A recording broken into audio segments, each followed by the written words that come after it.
This episode of Heartbeat Alaska is brought to you by the Aleut Corporation.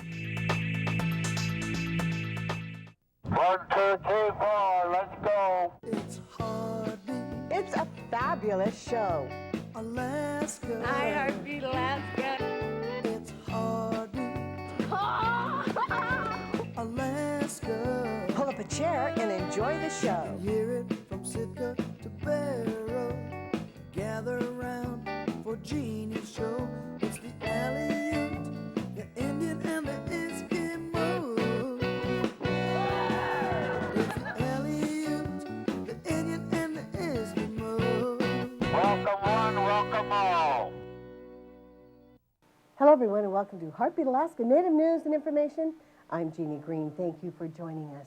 Today, we present a very different type of show. It's a show filled with variety. First of all, we meet Marissa Merculieff, an incredible Aleut woman who hails from St. Paul, Alaska. She just happens to be the first Aleut admitted into the Alaska State Bar. Oh, and the story goes on. Wait till you hear it. And we travel to the lower 48 for some news from the Northwest. Also, back up to Nome, we get to ride along with the Nome cabbie. It's a great show. And now, let's meet Marissa. Please raise your right hand. I, Marissa J. Merculieff. I'm Marissa J. Merculieff. In the Nesbitt Courthouse in downtown Anchorage, a young Aleut woman from St. Paul is being sworn into legal office by Superior Court Judge Dan Hensley. United States and the Constitution of the State of Alaska. A momentous occasion for anybody pursuing a career in law. This particular ceremony is especially significant to the native people of St. Paul, many of whom are eagerly gathered to listen live by speakerphone from their island community. St. Paul hears you fine, ma'am. Thank you. I will strive to uphold the honor I will strive To uphold the honor and to maintain the dignity of the profession, and to maintain the dignity of the profession and to improve not only the law, but the administration of justice. to improve not only the law, but the administration of justice. congratulations. Thank You're now you. a member of the Alaska Bar.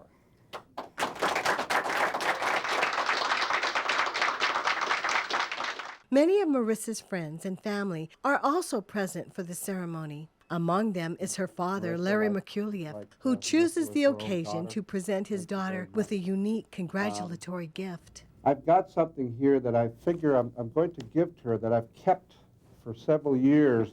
The plaque that I gave her was dedicated in a ceremony on St. Paul Island on the day the government pulled out of the Pribilofs. And we had lost 80% of our jobs literally overnight. Cost of living came up 2,000%. And we were looking for ways to reinstill hope amongst our people. And so we conducted a parade and a ceremony in commemoration of all of our people and what they went through throughout our history as inspiration to bring us through the tough times that we were going through. And that plaque is a plaque that we actually dedicated there on St. Paul in October of 1983. Situated on the largest of the 5 Pribilof Islands in Alaska's Bering Sea, St. Paul is known today as the largest Aleut community in the world. St. Paul became home to the ancestors of many of its current residents in 1788. It was then that the Russian fur traders relocated enslaved natives from Siberia and the Aleutians in order to take advantage of the remarkable seal hunting skills of these people. It was here in the Pribilofs that Marissa spent her childhood, where she showed early signs of the outstanding achiever she was to become. Oh, she was always and still is a very, very passionate and determined person. I mean, whatever she sets her mind to do, she's determined to go for it. And ever since she was a little child, she had always been that way, always been her own person, and always very strong-minded and strong-willed. I think that'll serve her well in her profession. I think you're going to need that, particularly if you begin to work in the area of indigenous rights. After her years in St. Paul, Marissa pushed herself off to an early academic start and has come a long way in the time since. Well, I started college at 16, so I kind of rushed through high school and then went to Arizona State, did 4 years there, got my bachelor's. She graduated, she got her undergraduate in Arizona in marine biology, and that's when I came to know her She came to intern for me at the Ocean Conservancy here in Alaska. Took a couple years off, not sure what I wanted to do. Got talked into law school, went to law school, and loved it. Loved every minute. Missed school so much. The first law student from Arizona State University in the history of the law school there that had graduated with 2 law certificates, one in tribal law and one in environmental law. And she graduated cum laude, too. And then studied for the Alaska Bar, which is a 2-month-long class to study for, and then took the bar, waited a couple months to get the results, and it's all a very, very long, tiring, emotional process, but well worth it in the end. She's the first Aleut to have ever gone to law school, and she's the first Aleut to ever be admitted to the Alaska State Bar. So today is a historic moment. Marissa's worked for me just for 2 months. She's extraordinarily hardworking, really organized, very helpful. A law clerk does research and writing for the judges to help them make decisions, and she's one of the best law clerks I've had, and I'm really happy that she's working for me. She makes my job a lot easier.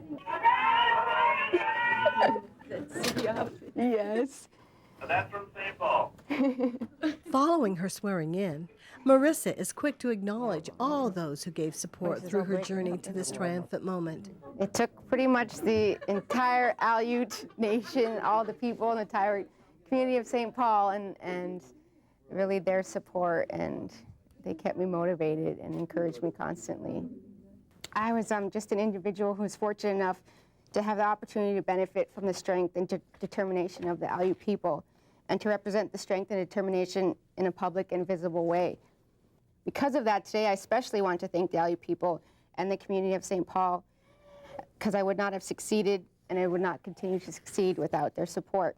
Specifically today, I want to recognize the 4 entities representative of the Aleut people: the Aleut Foundation, TDX Foundation, the St. Paul Tribal Government, and Central Bering Sea Fishermen's Association. It is because of these entities I was able to complete 4 years of college, 3 years of law school, and prepare for and pass one of the hardest bar exams in the country.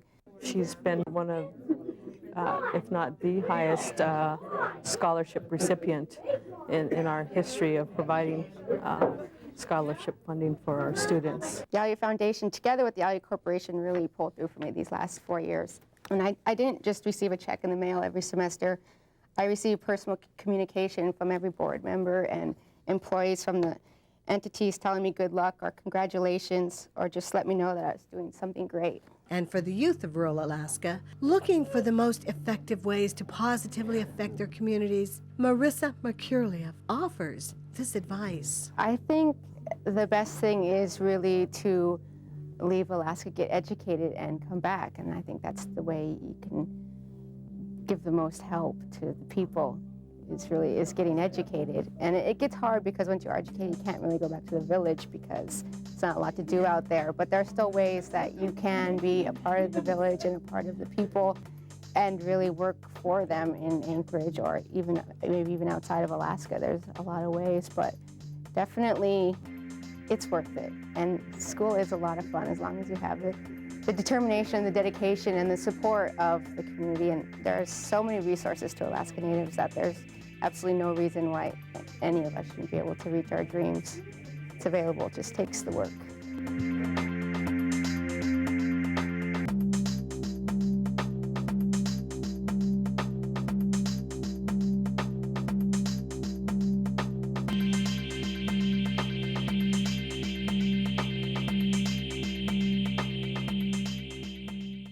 Did you know Heartbeat Alaska was aired in the Pacific Northwest?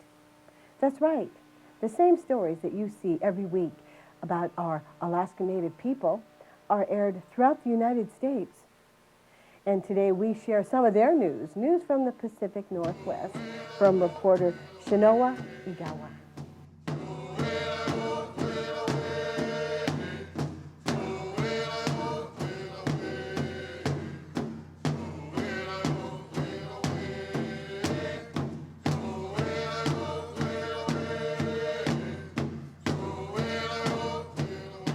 Hello, I'm Chenoa Egawa. Welcome to Northwest Indian News. NWIN is a television news program seen throughout Washington State, southern British Columbia, and now in parts of Alaska and California. Today we're visiting the Lummi Reservation near Bellingham, Washington. Lummi Nation is well known as a leader in self-governance and is highly committed to education. At Northwest Indian College, a $1.2 million grant for a Center for Student Success will be added to the current $3 million new campus plan that includes a 50-bed student resident facility, daycare center, and a 3-classroom and faculty building. The project will eventually include more than 25 academic, administrative, and educational-related buildings on the Lummi Reservation. Sometimes we take liberty and freedom for granted. And we forget the veterans paid for our sovereignty. They protected it. We have heroes amongst us every day. Lummi Nation also has a proud cultural tradition. Today, Lummi Master Carver, Jewel James, and fellow House of Tears carvers will be leaving on a third and final journey to dedicate healing totems to each of the 3 9/11 disaster sites.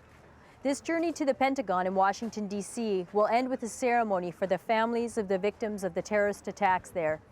The 2 poles, named Liberty and Freedom, carry messages of harmony and healing.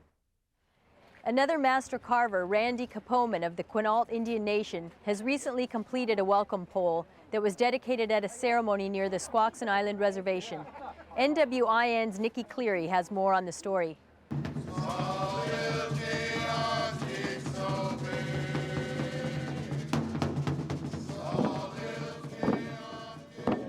Over 500 years ago, a woven cedar gill net was lost or abandoned near a shell midden on the shores of Lower Eld Inlet, Washington. At that time, the site was a thriving village occupied primarily by the ancestors of the nearby Squaxin Island tribe. And we found over 100 feet of this net right here in the beach, interwoven throughout the beach. The gill net may have remained buried under the sand forever had it not been for longtime former Secretary of State Ralph Monroe and family. The discovery of fire-cracked rock on the beach, shell middens, and fish traps in the creek beds all indicated that the Monroes were not the first to live on these shores. Well, this fish trap is amazing because they dug these posts in, posts just like this one, that are over 500-600 years old, right across the bay. And so there was a wall there across the bay with a door in the middle. And then when the fish would run, they'd close the door and force the fish into a trap right over here. A first ever formal agreement between private landowners, tribe, and a state agency was created as archaeologists and students from South Puget Sound Community College began to excavate and preserve artifacts. 18 square meters of a woven cedar bark net was found with several salmon jaws stuck in the net's 5-inch mesh. It is the only net of its kind to be discovered, and it proved that gill nets were used here long before Europeans first arrived. This area that we're standing in right now was one of the largest populated tribal areas in our South Puget Sound region, where tribes clear from the north would come to this area. A lot of the goods would be transported through intertribal trade routes. The ancient village site was given the name Quoguas, which means a place to come together and unite in honor of the agreement. Master carver Randy Kapoman of the Quinault Indian Nation was asked to design and carve a welcome pole as a symbol of appreciation to the Monroe family. The welcome pole was brought to Quoguas and raised in a ceremonial gathering to bless the sacred ground. Good thoughts. 2, 3, up. Whoa.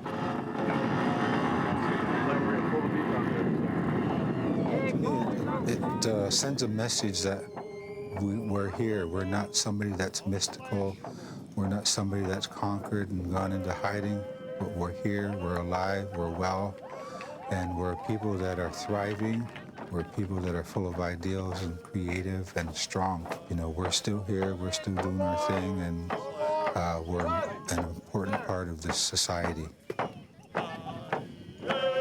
Today's tribal members carry the important cultural knowledge needed to understand the connections between the past and present. We as a people, you know, need to recognize that what we do, if we walk the way we're supposed to walk, that the Creator is way ahead of us. And we cannot get so conceited to say, oh, look what I do. It isn't what we do. It's our ancestors and the Creator guiding this whole project. And as long as we keep them here, keep them in our hearts, in our minds, and in our prayers, they continuously bless all the people. Quoquas means place to come together, for all people to come together. The Monroe family is looking into giving a portion of the Quoquas site to a local land trust to honor the spirits of the ancestors who once called this home. The welcoming pole now watches over the land and waters of Quoquas. The cedar fishing net, as well as many other important artifacts, have been preserved and can now be seen in the Squaxin Island Museum near Shelton, Washington. For Northwest Indian News, I'm Nikki Cleary reporting.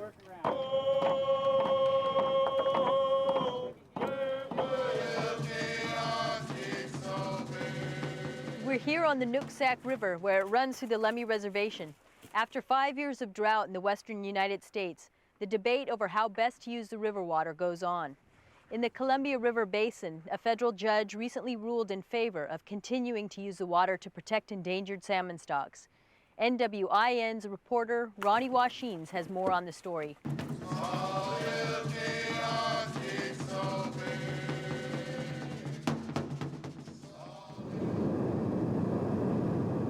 The Columbia River Basin is the most hydroelectrically developed river system in the world, with over 120 dams that generate electric power. While providing cost-effective power to the region, the dams have also adversely affected salmon migration, destroyed roughly 40% of historic salmon and steelhead habitat, and have contributed to the decline or extinction of certain Columbia River salmon stocks. During the dry summer months, the Bonneville Power Administration is required by the Endangered Species Act to spill water over various Columbia River Basin main stem dams so that juvenile salmon migrating to the sea will not have to pass through the dam's power turbines. In the present day, the fish are trapped in a series of slow-moving reservoirs, very vulnerable to predators and to temperatures. To get the water velocities up like they were originally, the summer spill agreement was concluded by the Corps of Engineers, National Marine Fisheries, and the tribes playing a key role in that negotiation. So, when the BPA, the U.S. Army Corps of Engineers, and the NOAA Fisheries Agency proposed a plan to reduce the amount of water spilled over 4 major dams, the 4 treaty tribes, through the Columbia River Intertribal Fish Commission, conservation groups, and fishermen challenged the analysis. The BPA says they want to use the spill water in order to save Western ratepayers an estimated $18 to $28 million in power production costs. CritFic says BPA needs the money to pay off huge debts to the federal treasury and can do so by selling surplus power to power-hungry California and Nevada markets. The tribes feel that they created this crisis for themselves, and it was just a matter of poor management that created the power crisis in 2001 and created the crisis to the liquidity of Bonneville Power. The tribes don't feel responsible for the liquidity or the BPA's problems. They have an obligation to the tribes to make up for fish losses incurred by the federal Columbia River power system. United States District Court Judge James Redden intervened in the battle and ruled in favor of the salmon protection provision to spill water over the dams. The Northwest tribes were satisfied with the ruling. This was a very important decision for our tribal people because, as we say, our treaty signers, when they signed that treaty, was given the direction to the people to continue to protect the resources, which is the water, the fish, the game, the roots, and the berries. And I think this is very important, they said, for 7 generations to come and to protect it for future generations. And I think the judge made a good decision on that, looking toward the treaty rights for the tribes. The battle between water for power or water for fish goes on, as it has for decades. The federal agencies have appealed Judge Redden's ruling to the Ninth Circuit Court of Appeals. In the meantime, Columbia River Basin juvenile salmon will find their ordained journey to the sea much safer and much faster, just like their ancestors centuries before. For Northwest Indian News, I'm Ronnie Washings reporting. Travel with me now to Nome, Alaska. And let's meet a cabbie.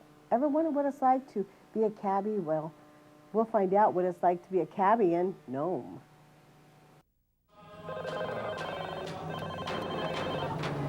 My name is Cora. I'm from Sibunga, small town. I moved here 5.5 years ago. My husband's a cab driver for Louie.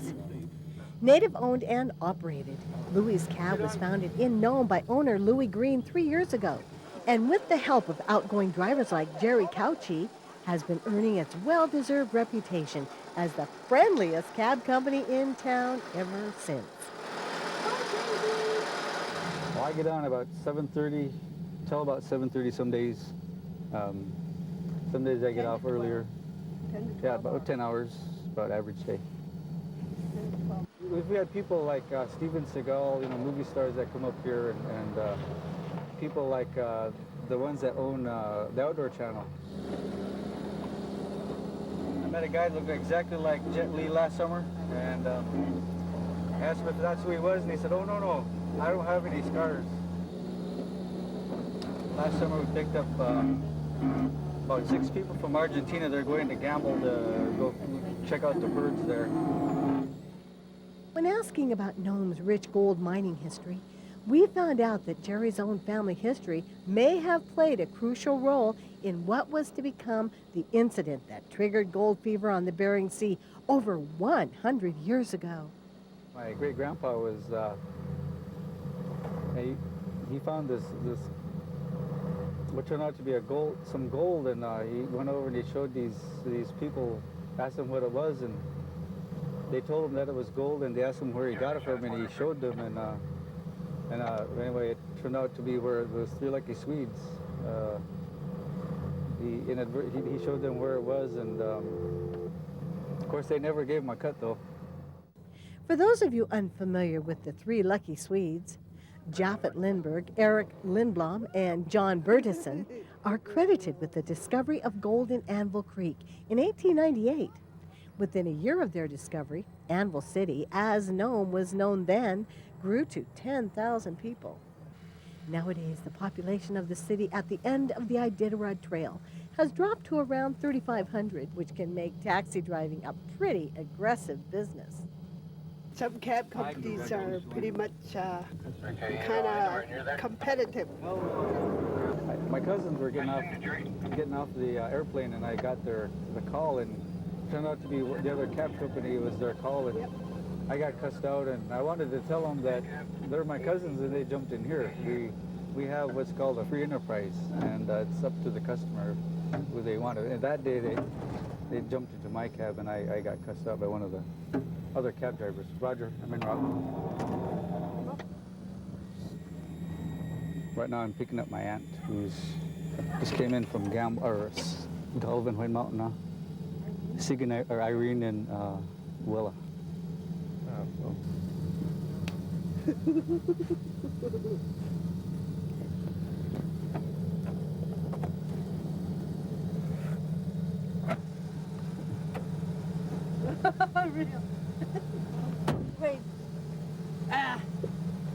Well, hi. How you doing? Regulars, they're called regulars. They call pretty much loyal. It's cool when you get to know them. And then you meet different people. You know, you get somewhat of a scoop on what's going on in town. That's cool. Let's do that a couple times to head out there and looking around for somebody, but there wasn't really anybody out there. Hey, got a free ride. 302. 5-6 rides and you get the 7th free in-town use only. And the driver marks it off or signatures it after each fare. And then on the 7th one, they get a free ride. I want to go to Teller now. Meeting people. That's my favorite part, just meeting people. Saying hi, talking, meeting people. Socialize. Hello from Nome. We love Heartbeat, Alaska. I really enjoy what I do.